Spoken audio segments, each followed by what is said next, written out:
بسم اللہ الرحمن الرحیم۔ جس بی بی کو اللہ نے مرکزیت عطا کی ہے اس بی بی کو سیدہ عالمیان کہتے ہیں، مادر حسنین کہتے ہیں، ام السادات کہتے ہیں، ام الحسنین کہتے ہیں، ام السبتین کہتے ہیں، انسیہ کہتے ہیں، حورہ کہتے ہیں، عذرا کہتے ہیں، بطول کہتے ہیں، مادر حسنین کہتے ہیں، بنت رسول الثقلین کہتے ہیں، زوجہ امیر المومنین کہتے ہیں، زوجہ یاسب الدین کہتے ہیں، زوجہ امام المتقین کہتے ہیں۔ میں جملہ بدل کر یا سمیٹ کر کہوں، جو کائنات کو چلائے اسے حسن و حسین کہا جاتا ہے، جو حسن و حسین کی انگلیاں تھام کر انہیں چلائے انہیں فاطمہ زہرا کہا جاتا ہے۔ صلوات پڑھے محمد والے۔ ایک اس سے بہتر بلند ترین صلوات پڑھ دے۔ مولا سلامت رکھے، آپ سب کی آمد کو کارآمد بنائے۔ تو اللہ نے اہل بیت سے نجاست کو دور رکھا ہے۔ ہم اور آپ کوشش یہ کریں، کوشش کرنا چاہیے، کوشش کرنا ان شخص کی پہچان ہے کہ جو آگے بڑھنا چاہتا ہے، جو کمال حاصل کرنا چاہتا ہے، جو فضیلتوں تک پہنچنا چاہتا ہے۔ تو اللہ نے اہل بیت سے نجاست کو دور رکھا۔ آیت میں یہی اعلان ہوا، لِیُذْهِبَ عَنْکُمُ الرِّجْسَ، ہم نے اہل بیت سے نجاست کو دور رکھا ہے۔ اب آپ اور ہم اپنے ذہن میں ایک سوال لا سکتے ہیں کہ اہل بیت سے نجاست کتنی دور ہے؟ یہ سوال آ سکتا ہے کہ اہل بیت سے نجاست دور ہے۔ لِیُذْهِبَ عَنْکُمُ الرِّجْسَ اہل البیت، اہل بیت سے نجاست دور ہے۔ تو اہل بیت سے نجاست بھائی کتنی دور ہے؟ تو ہم اور آپ کیا بتائیں؟ قرآن اللہ کا کلام ہے، اللہ سے پوچھے، اللہ تو ہی بتا اہل بیت سے نجاست کتنی دور ہے۔ تو اللہ کہے گا کہ کبھی کبھی کسی چیز کو اس کے ضد سے سمجھی جاتی ہے۔ اگر عالم کو پہچاننا ہے تو جاہلوں کی جہالت کو دیکھ لو، عالموں کی اہمیت کا اندازہ ہو جائے گا۔ دن کے اجالے کی روشنی کسے کہتے ہیں؟ تو رات کی تاریکی کو سمجھا دیا جائے، لوگ دن کے اجالے کی قدر و قیمت کرنا محسوس کرنے لگیں گے۔ تو ہر چیز اپنی ضد سے پہچانی جاتی ہے۔ تو اللہ سے آئے پوچھے، یا اللہ تو ہی بتا علی سے نجاست کتنی دور ہے، فاطمہ سے نجاست کتنی دور ہے، حسن سے نجاست کتنی دور ہے، حسین سے نجاست کتنی دور ہے۔ تو اللہ کہے گا میرے دور کو دیکھنا چاہتے ہو تو پہلے میرے قریب کو دیکھ لو۔ توجہ فرمائیے گا، اللہ نے کہا کہ اگر میرے دور کو دیکھنا چاہتے ہو تو پہلے میرے قریب کو دیکھ لو، قریب سمجھ جاؤ گے، دور خود بخود سمجھ میں آ جائے گا۔ اب اللہ نے قرآن میں کہا لِیُذْهِبَ عَنْکُمُ الرِّجْسَ، ہم نے اہل بیت سے نجاست کو دور رکھا۔ یہاں پہ دوری کا اعلان ہوا۔ اب اللہ نے سورہ قمر چاند والے سورے میں اپنے قریب کا اعلان کیا۔ کیا اللہ کہہ رہا بسم اللہ الرحمن الرحیم اقتربت الساعۃ، قیامت قریب ہے۔ توجہ فرمائیے گا۔ ابھی آپ اور ہم کیا سوال کر رہے تھے؟ اہل بیت سے نجاست کتنی دور ہے؟ تو اللہ نے کہا کہ میرے قریب کو سمجھ جاؤ۔ تو سورہ قمر میں اللہ نے کہا اقتربت الساعۃ، قیامت قریب ہے۔ اب میں سوال کر رہا ہوں اپنے محترم مجمع سے کہ قرآن نازل کب ہوا؟ تو آپ کہیں گے 1400 سال پہلے قرآن نازل ہوا۔ تو 1400 سال پہلے یہ سورہ بھی نازل ہوا تھا کہ جس میں یہ آیت آئی اقتربت الساعۃ، قیامت قریب ہے۔ تو ہم بھی قرآن پڑھتے ہیں تو رسول نے بھی قرآن پڑھا۔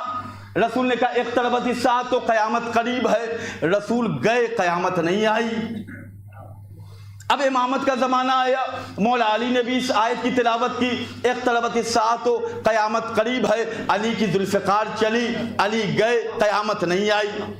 وہ زمانہ آیا کہ جسے امام حسن کا دور کہا جاتا ہے۔ امام حسن نے بھی اس آیت کی تلاوت کی اقتربت الساعۃ، قیامت قریب ہے۔ عزیز و امام چلے گئے، قیامت آج تک نہیں آئی۔ ایک امام کے بعد دوسرے امام آتے گئے، آیت کی تلاوت کرتے گئے اور کہتے گئے قیامت قریب ہے۔ عزیزو ذرا سا اپنے ذہن کی ڈائری کو کھولے اور عقل سے کام لے کہ جس اللہ کا قریب اتنا دور ہے اس اللہ کا دور کتنا دور ہوگا۔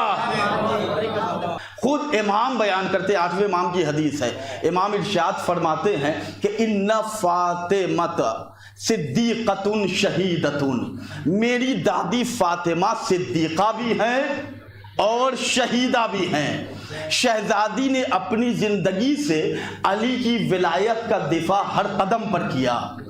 آج یہ سوالوں کی بھیڑ میں گونج رہا ہے کہ ہر آدمی کہہ رہا ہے وہ بھی صدیق، وہ بھی صدیق، وہ بھی صدیق۔ شہزادی نے اپنی شہادت سے واضح کر دیا چھٹے امام جعفر صادق علیہ السلام، اللہم صلی علی محمد وعلی محمد۔ توجہ فرمائیے گا، امام بیان کرتے ایک شخص آیا پوچھتا ہے کہ مولا آپ کی دادی، آپ کی جد ماجدہ کہ جن کے بہت سے القاب ہیں، ان میں ایک پیارا لقب یہ ہے کہ وہ صدیقہ ہیں، وہ شہیدہ ہیں، وہ مبارکہ ہیں، وہ محدثہ ہیں، تو یہ صدیقہ کیا ہے؟ تو امام بیان کرتے ہیں میری دادی صدیقہ ہیں، اس کی دلیل یہ ہے کہ صدیقہ کو غسل وہی دے گا کہ جو صدیق ہوگا۔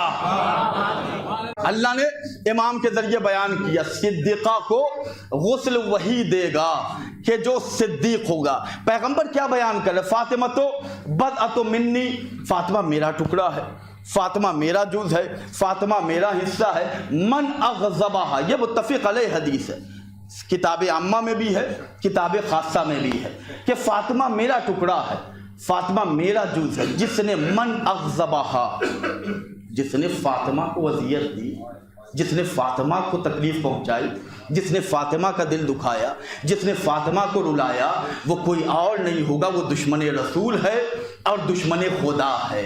اور جو دشمن خدا ہوگا وہ لاکھ اللہ اللہ کرتا رہے، وہ کافر ہے اپنی جگہ پہ۔ یہ متفق علیہ روایت کا مفہوم ہے۔ فاطمہ کے تعارف کے لیے یہی کافی ہے کہ فاطمہ فاطمہ است، فاطمہ فاطمہ ہے۔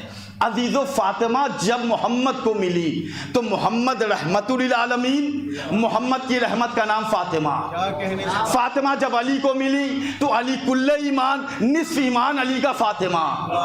حسن و حسین کو ملی تو جس کے قدموں میں پوری کائنات کی جنت ہے، جب وہ اپنی جنت تلاش کرنے جس کے قدموں میں گیا، اس ماں کا نام فاطمہ زہرا ہے۔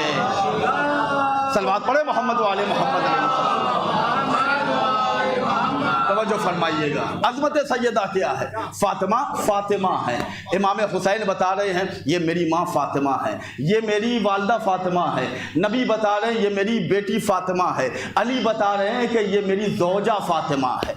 علی کو اللہ نے بڑے فضائل دی، آپ حسب بھی دیکھیں، نسب بھی دیکھیں شہزادی کا، کیا پیارا حسب ہے، کیا پیارا نسب ہے۔ جو باپ ملا وہ سردار انبیاء، توجہ فرمائیے گا، جو باپ ملا وہ سردار انبیاء، جو در کا غلام فرشتہ ملا وہ سید الملائکہ، جو شوہر ملا وہ سید الاوصیاء، جو بیٹا ملا وہ سیدہ شباب اہل الجنہ۔ سرداروں کے درمیان جس کی سرداری رہے اسے فاطمہ کہتے ہیں۔ سرداروں کے درمیان جس کی سرداری رہے اسے فاطمہ کہتے ہیں۔ عزیزو، علی کون؟ میں مسلسل بیان کر رہا ہوں کہ علی وہ ہے کہ جسے فاطمہ کا ہمسر بنایا گیا، علی وہ ہے کہ جو فاطمہ کے برابر ہیں۔ یہ پیغمبر بیٹی کی محبت میں یہ قصیدے نہیں پڑھ رہے ہیں کہ اگر علی نہ ہوتے تو فاطمہ کا کوئی ہمسر نہ ہوتا، اگر فقط محمد کہتے تو شاید فضیلت شہزادی محدود ہو جاتی، لیکن علی سے جب پوچھا گیا یا علی اللہ نے آپ کو اتنے فضائل دیے، یا علی اللہ نے آپ کو اتنے کمالات دیے، یا علی اللہ نے آپ کو اتنی رفتیں دی، یا علی آج آپ ہی بتائیں کہ سب سے بڑی فضیلت آپ کو اپنے لیے کون سی لگتی ہے؟ توجہ فرمائیے گا، امام علی امام المتقین یاسب الدین امیر المومنین کہ جس کی تلوار نسلوں کو دیکھ کر چلے، وہ علی بیان کر رہے ہیں کہ مجھے اپنی سب سے اچھی جو فضیلت لگتی ہے کہ جس پہ علی ید اللہ ہو کر، علی عین اللہ ہو کر، علی نفس اللہ ہو کر، علی لسان اللہ ہو کر جس فضیلت پر اپنے فخر کرے، وہ فضیلت علی کی یہ ہے کہ علی فاطمہ کا شوہر نامدار ہے۔ اب میں آپ کی خدمت بیان کروں، علی نے کہا فاطمہ کا میں شوہر ہوں، مجھے اس فضیلت پہ بڑا فخر ہے۔ کون علی؟ وہ علی کے جو مصدر حل عطا ہے، میں نے جملہ بیان کیا، مصدر حل عطا ہے۔ جو نقطۂ بائے بسملہ ہے، جو ولیُ الحسنات ہے، جو کافی المہمات ہے، جو دافع البلیات ہے، علی مومن ہے، علی امیر المومنین ہے، علی موہمن ہے، علی اول ہے، علی آخر ہے، علی ظاہر ہے، علی باطن ہے، علی فرش و بیت کا عرش پر حکومت کرنے والا ہے، علی پورے صراط پہ کھڑا ہو کے کہے گا اے جہنم یہ تیرا ہے، اے جنت یہ میرا ہے، علی حشر میں بھی آتا ہے، علی محشر میں بھی آئے گا، علی جنت کو بانٹے گا، علی کوثر کو پلائے گا۔ اتنی فضیلتوں کا مالک جس کے شوہر بننے پر فخر کرے اسے فاطمہ زہرا کہتے ہیں۔ کون فاطمہ عزیزو کہ جنہوں نے کہیں پہ بھی تشنہ حیات ہمیں نہیں رکھا، ہر مقام پہ چھوٹی سے چھوٹی مصیبت ہے فاطمہ کو پکارو، بڑے سے بڑے مسائل ہیں سیدہ کو آواز دو، جیسے بھی مسائل ہیں اگر فاطمہ کو پکارو گے تو فضائل میں یہ فضیلتیں تبدیل ہو جائیں گی۔ یہ فاطمہ ہے عزیزان گرامی، کرامتوں کی ملکہ فاطمہ ہے، عظمتوں کی شہزادی فاطمہ ہے۔ علی کہتے ہیں میں فاطمہ کا شوہر نامدار، وہ علی کہ جو نسلوں کا معیار ہے۔ فاطمہ نے بھی کہا کہ مجھے علی کی زوجہ ہونے پر فخر ہے۔ اپنے بچوں کو بتائیں کہ درس فاطمہ کیا ہے، اپنے بچوں کو فضائل سنائیں۔ چھٹے امام ارشاد فرماتے ہیں کہ اولاد کی تربیت کے لیے بہترین طریقہ یہ ہے کہ انہیں اہل بیت کے فضائل بتاؤ، انہیں اہل بیت کی فضائل سناؤ۔ روایت کے جملے ہیں، خود امام بیان کرتے ہیں اے میرے شیعو اپنے بچوں کو باغ فدق بتاؤ کہ میری دادی فاطمہ نے فدق کے خطبے میں کیا بیان کیا تھا۔ یہ مولائے کائنات کے نمائندے ان کے فرزند چھٹے امام بیان کرتے ہیں کہ اپنے بچوں کو خطبہ فدق سناؤ، انہیں تعلیم دو کہ فاطمہ کیا بیان کر رہی۔ فاطمہ نے خطبہ فدق میں یہی تو بیان کیا تھا کہ انی فاطمہ، میں فاطمہ، میں اشہد ان لا الہ الا اللہ، میں گواہی دیتی ہوں کہ اللہ کے علاوہ کوئی معبود نہیں ہے۔ عزیزو آج ہم اور آپ اسی شہزادی کی مصیبت کی مجلس میں بیٹھے ہوئے، ہم اور آپ اسی شہزادی کا ماتم کرنے کے لیے آئے۔ بس کوشش یہ کریں عزیزو کہ اپنی سوشل لائف کو، اپنی زندگی کو پتہ نہیں کب دعا کریں کہ شہزادی کے صدقے میں امام کا ظہور ہو جائے۔ میں خاص طور سے اپنے نوجوان ہمسن اور کمسن بھائیوں کے لیے پڑھ رہا ہوں، اللہ کرے کہ ان مجالس کے صدقے میں اللہ میرے والد صاحب کو صحت کاملہ و عاجلہ عنایت فرمائے۔ عزیزان گرامی اپنی سوشل لائف کو، اپنی زندگی، اپنی ذاتی زندگی کو فاطمہ کی سیرت کے مطابق گزاریں۔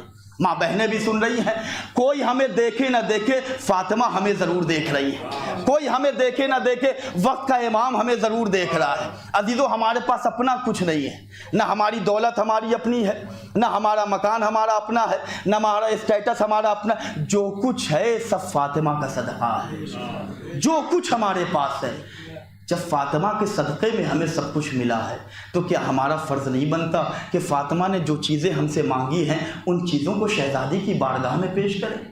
شہزادی بیان کرتی ہیں جو گناہ کے قریب رہے گا وہ مجھ سے قریب نہیں ہو سکتا۔ اپنے کو حرام خدا سے بچاؤ، حلال خدا کا پابند بناؤ۔ اگر تم چاہتے ہو کہ تم مجھ سے قریب ہو جاؤ تو تم اپنے آپ کو حلال خدا کا پابند بنا لو، حرام خدا سے محفوظ رکھ لو۔ اگر یہ کام کر لو گے تو تمہیں میرا بیٹا قائم لاکھوں کروڑوں کی بھیڑ میں تلاش کر کے اپنے لشکر میں شامل کر لے گا۔ کون ہے ہم میں جو نہیں چاہتا؟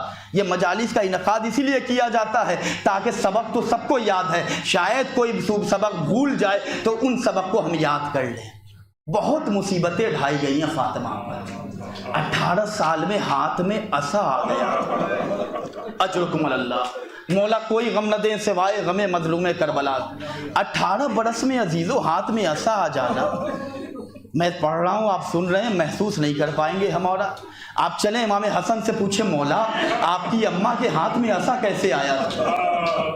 روایت بتاتی ہے کہ امام حسن اس گلی سے جانا چھوڑ چکے تھے کہ جس گلی میں فاطمہ زہرا کو تماچے مارے گئے۔ اجرکم اللہ، آپ کی آوازیں بلند ہو رہی ہیں، ان آوازوں پر اللہ رحمت نازل کرے، اللہ ہمارے گناہوں کی مغفرت فرمائے، اللہ ہمیں توفیق دے کہ ہم فاطمہ کی خدمت کر سکے۔ عزیزو 3 جمادی ثانی سے پہلے میں نے پہلی مجلس میں بھی کہا تھا کہ اکیلے آپ ہیں، 2 آدمی 3 آدمی ہیں، ایک مجلس فاطمہ اپنے گھر میں ضرور رکھیں۔ گھر والے ہی بیٹھ جائیں لیکن فاطمہ کی مجلس کریں، اس لیے کہ جہاں فاطمہ کی مجلس ہوتی ہے وہاں امام زمانہ پرسہ لینے کے ضرور حاضر ہوتے ہیں۔